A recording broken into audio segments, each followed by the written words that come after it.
Good morning, everyone.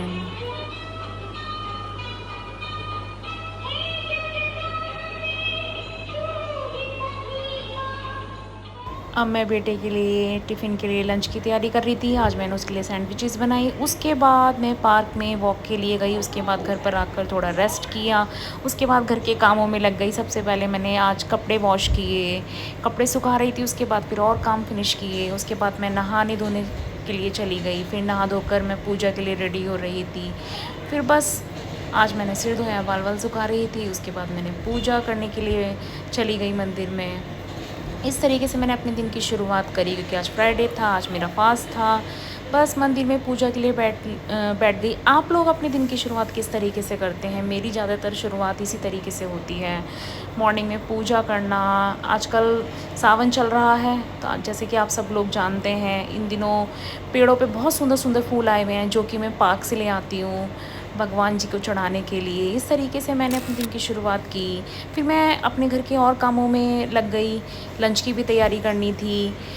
बस वही सोच रही थी क्या बनाऊँ क्या नहीं बनाऊँ। फिर इस तरीके से अपने घर के सारे काम फिनिश किए। आप लोग अपने घर के काम किस तरीके से फिनिश करते हैं? शाम हो चुकी है, वही डेली रूटीन। बेटा ट्यूशन चला गया है, बाकी अपने घर के कामों में लगूंगी। फिर मैंने सोचा घर में काम करने से पहले क्यों ना थोड़ा सा ब्लॉग बना लिया जाए। तो घर के काम तो मैं आपको रोज़ ही दिखाती हूँ। मैंने सोचा कुछ बातचीत कर लूँ आप लोगों से। एक्चुअली है क्या ज़िंदगी?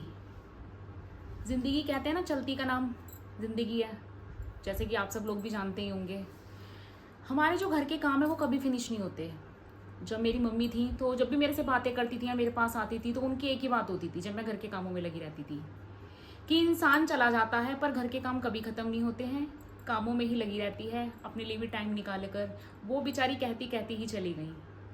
मैं कभी अपने लिए सोच ही नहीं पाई। लेकिन अब है क्या, बेटा बड़ा हो गया है, वो भी काफ़ी इंस्पायर करता है। तो मैंने सोचा क्यों ना टाइम निकाल के थोड़ी वीडियो ही बनाई जाए, कुछ कनेक्टिविटी बनाए बाहर दुनिया से, बाहर के लोगों से। इसलिए मैंने वीडियो की स्टार्टिंग की है। मैं आपको बताना चाहूँगी, जिस टाइम मेरी मम्मी गई तो मैं बिल्कुल लॉस थी, बिल्कुल ख़त्म हो चुकी थी।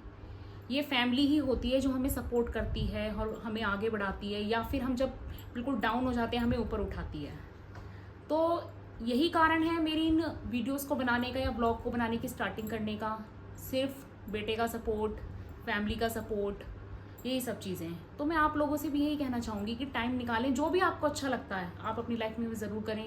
जैसे मॉर्निंग में है, मैं काम स्टार्ट करती हूँ, घर के सभी लेडीज़ करती हैं। तो स्टार्टिंग जैसे मैंने एफएम रखा हुआ है, शुरू में मैं भजन स्टार्ट करूँगी। दिन में मैं वॉक करती हूँ, जब बेटा स्कूल चला जाता है वो मेरा फिक्स है। तो मैंने वो लिए हुए हैं अपने हेडफोन, वो अपना उसमें जो भी आपको पसंद है वो गाने स्टार्ट करती हूँ, उसको करते हुए वॉक करती हूँ। मुझे कभी भी अकेलापन बिल्कुल फील नहीं होता म्यूज़िक सुनते हुए। तो म्यूज़िक अपने आप में एक रिलैक्सेशन थेरेपी है। आके फिर अपने वही जो घर के काम होते हैं उन्हीं में लग जाती हूँ। टाइम मिलता है तो ऐसे नहीं है, पूजा करती हूँ ऐसे। इस तरीके से मैं कभी कभी प्रवचन भी सुनती हूँ। जैसे आप लोगों ने मेरे को शाम को कपड़ों पे प्रेस करते हुए देखा हो, तो मेरा फिक्स टाइम है वो, उस टाइम में शाम का टाइम हो चुका होता है। तो थोड़ा सा कोई भी गुरुजी जो भी हैं, ये नहीं मैं स्पेशली किसी का नाम नहीं ले रही, ना ही मैं ऐसे स्पेशली किसी को मैंने नाम लिया हुआ है, लेकिन जिनकी जो बात अच्छी लग जाती है, चाहे फिर वो भगवत गीता हो, बैठ के पढ़ने का टाइम नहीं, कोई बात नहीं, चलते फिरते यूट्यूब पे आराम से गीता जी के सार हैं, आप उनको सुन सकते हैं। तो होता क्या है, जो हमें जब हम डाउन की तरफ जाते हैं, बिल्कुल ऐसा लगता है कि बिल्कुल फिनिश है, कुछ समझ में नहीं आ रहा होता, किसी से हम बात अपनी शेयर नहीं कर पा रहे होते, तो होता क्या है, जब हम इस तरह की वीडियोज़ या आप थोड़ा सा धर्म से जुड़ते हैं तो आपको कहीं ना कहीं मोटिवेशन मिलती है। तो ये सिर्फ मैं ये ब्लॉग इसीलिए बना रही हूँ, थोड़ा सा जो चीज़ें मैं अपनी लाइफ में चेंज महसूस कर रही हूँ वो मैं आप लोगों को भी बता सकूँ, आप लोगों से शेयर कर सकूँ।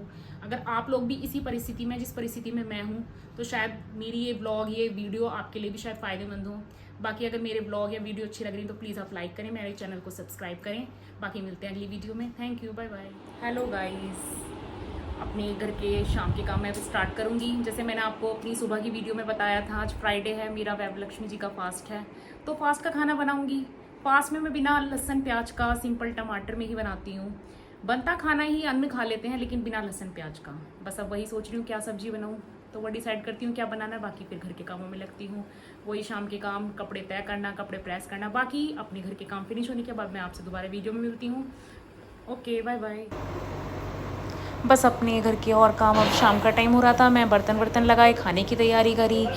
आज फास्ट है तो मैंने बिना प्याज का खाना बनाया। फिर बेटे की थोड़ा रैक डिस्टर्ब थी वो बैलेंस करी। फिर मैंने सोचा पराठे ही सेक लेती हूँ, फिर मैंने आलू टमाटर की सब्ज़ी के साथ मैंने पराठे बनाए। ज़्यादातर मैं गाय के लिए एक पराठा निकाल देती हूँ, लेकिन आज तो फास्ट था तो निकालना ही था। वैसे भी मैं दिन में जब भी फ्रेश आटा गूँथती हूँ या फ्रेश सब्ज़ी बनाती हूँ तो मैं गाय का खाना निकाल देती हूँ, चाहे वो मॉर्निंग हो, चाहे इवनिंग हो, चाहे वो दोपहर हो। इस तरीके से मैं अपनी पूजा कंप्लीट की, अपना फ़ास्ट कंप्लीट किया। आप लोग फ़ास्ट किस तरीके से रखते हैं, या अपने घर पर पूजा किस तरीके से करते हैं, या फ़ास्ट में किस तरह का खाना खाते हैं?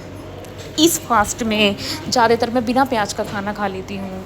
बाकी आप लोग किस तरीके से सेलिब्रेट करते हैं अपने फ़ास्ट को, अपनी पूजा को? प्लीज़ आप मुझे कमेंट में ज़रूर बताएँ गाइज़।